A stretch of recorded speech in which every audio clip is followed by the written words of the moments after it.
What up? This is Myron, and you are checking out the Rye Bread and Mustard, a Mariners podcast.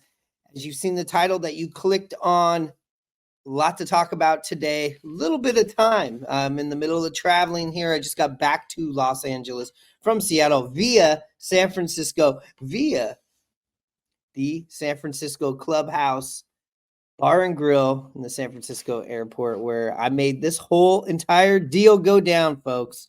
I'd love to take credit for it, so I'm gonna. But no, I heard about this deal as soon as I was touching down here in Los Angeles.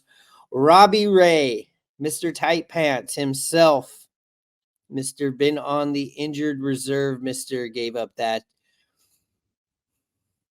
softball, beach ball of a pitch to Yordan Alvarez in the playoffs. Is not going to get a chance to right himself with Seattle Mariners fan base. It's unfortunate. Big time clubhouse guy. Definitely has this swag about him that people, definitely connect to. Former Cy Young going to the San Francisco Giants for an old friend, Mitch Haniger. That's right. We're going to have two Mitches on the 2024 Mariners, and maybe possibly could see them hitting back to back. It's going to be confusing, but also could be interesting. Also, along with starting pitcher Anthony, I don't even know how to say this guy's last name, DeSclafani. Anthony DeSclafani. Man, that is going to be a son of a bitch. When I pull up the stats right here, or I pull up the contracts right here, which I don't know is going to get edited in this video because I'm just popping it out really quick. As far as the contracts, we all know Robbie Ray had that 5-year, $115 million deal prior to the 2022 season. Obviously did not play at all last year. Was not going to be back until July, it seemed like, with the type of injury he had. And you are taking that contract and trading it over for Mitch Haniger's contract, as well as how do we say this name? This is a tough one. DeSclafani. So, and it looks like the Giants are also sending some cash considerations, about $3 million. So it seems like these contracts are just going to be a wipe across. I think it's a good move for the Mariners. Right now, we're not hurting for starting pitchers. We are selling starting pitchers, and I guess this is the first one to go. Am I surprised that this is the first one to go? Yeah. I don't know why that would be attractive for another team. Not to say that Robbie Ray can't come back in the middle of the season and us going like, God damn it, why did we do that? Of course, we're Mariners fans. We've seen this shit happen before. But as far as a Mariner fan right now, I think you should be happy about this. You traded a surplus that you have. You traded a contract that might tie you up with at least a couple more years here with him. I don't believe Haniger's deal is very long. And the pitcher that we got, let me see if I can get his name right this time. It is DeSclafani. This is his contract year. So you won't be paying him next year. And maybe he's going to ball out because he's looking for a contract. I think this kind of can be a depth guy for the Mariners in the bullpen, maybe a swing guy, maybe do some bullpen stuff. Also gives you a little bit of flexibility. I feel like in our rotation, he'd probably be like a 4 or 5 guy, but maybe you do make another move. Maybe you do trade Woo. I know that there is a Tampa Bay Rays trade that just went down, and fuck it, we'll put it on this video too.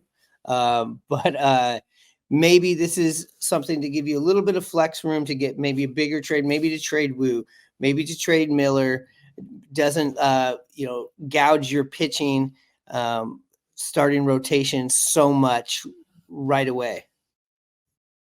As far as what we're getting back, Mitch Haniger, you know what you're getting from him if he's healthy. He's had a lengthy track record of being injured, but it does seem like after a year or two or a year and a half of him being injured, when you look, at his stats and his track record, he ends up balling out. His last healthy year, you remember during the 2021 chase, was mashing home runs, knocked in 100 RBIs. He's all right in the field. He's, I would say, you're getting back what you had in Teo Hernandez. I feel like him and Teo Hernandez were a wash. Some people might argue that Mitch Haniger is a little bit better, but it seems like right now he's going to be your everyday starting right fielder / possibly rotating into DH. Maybe you weren't the biggest fan of Mitch Haniger. Maybe you wanted something bigger, but nonetheless, this makes your lineup immediately all right. I said it all right. It makes it better. It's definitely not a huge game changer, but as the Mariners play add-on, it might make a lot of good sense. They also know who he is. In this trade, you're trading around a lot of injury people here. These are kind of like this is like an injury trade. You're not the junk drawer, but the injury drawer. You're reaching in there.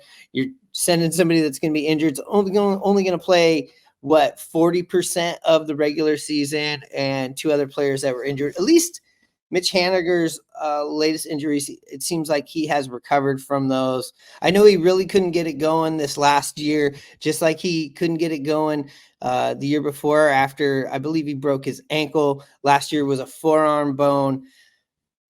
Like I said, I think, every year and a half to 2 years, this guy goes off. So hopefully we're hitting him right at that right part of the rotation.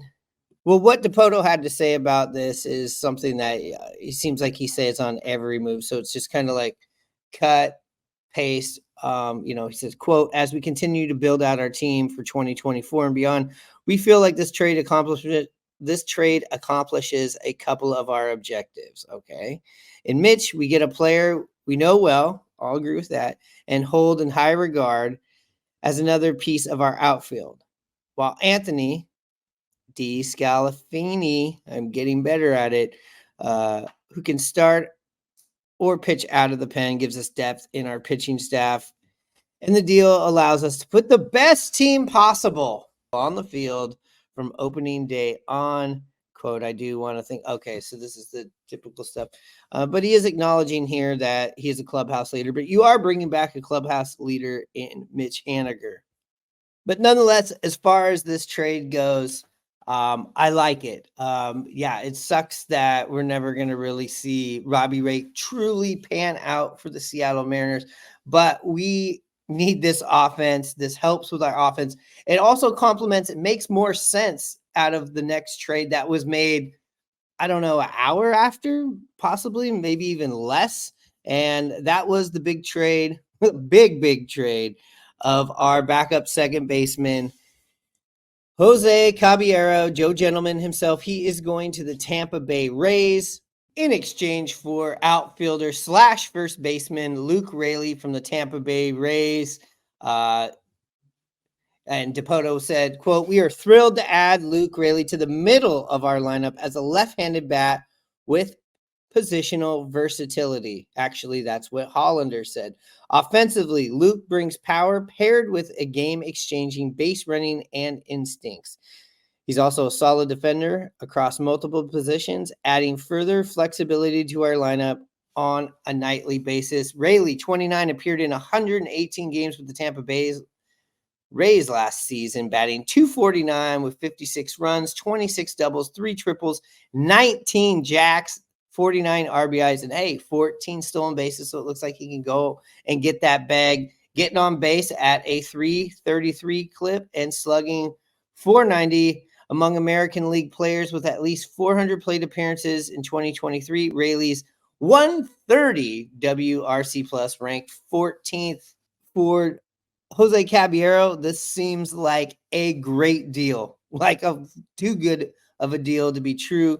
But like Hanno, my co-host, always says, when you're buying from Tampa, buyer beware. They know when to flip these guys. They know when to sell high.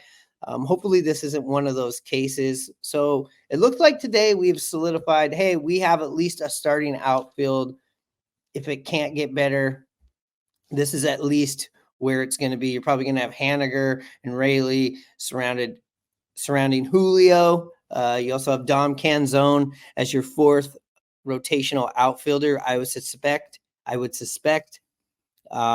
as far as the way the Mariners lineup looks today versus how it looked yesterday, the lineup looks a lot better. There's more offense in it.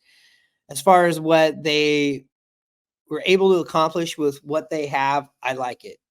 I like it. We'll talk more about this on Sunday night / Monday morning, depending on when you get this.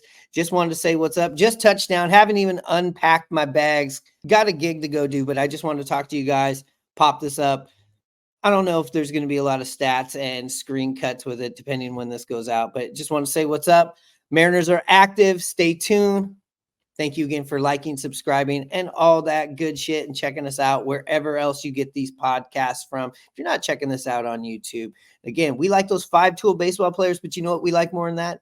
Yep, that's right. Those 5-star reviews. So don't be scared to hit us with that 5-star review.